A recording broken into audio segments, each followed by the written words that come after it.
One thing I know for sure is just because you started in a place or just because you ended up in a place doesn't mean you have to stay there.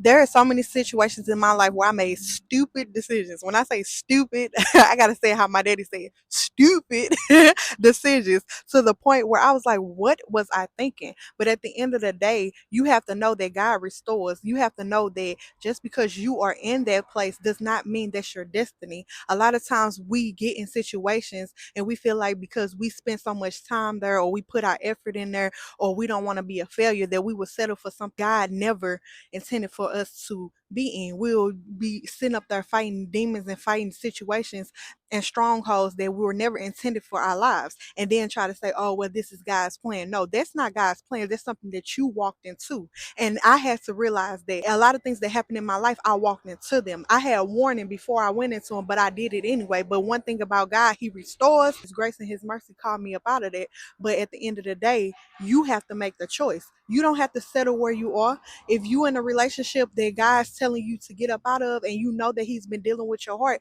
walk up out of that because the other side of that is life, is freedom. Okay? Don't sit in something that you have the ability and God has given you the power to get up out of.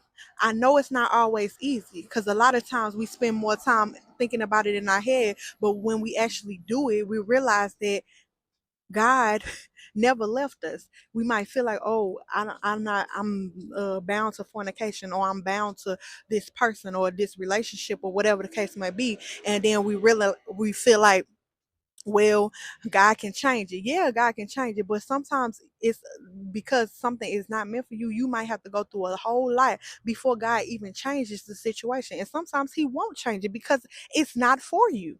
So you have to realize that it's okay. Go through the heartbreak, go through the season of loneliness, go through that because one thing about God, He will fill every void, and once He fills those voids, there is something glorious waiting on the other side. So once again, you don't have to stay bound. You don't have to settle for something just because you ended up in that place.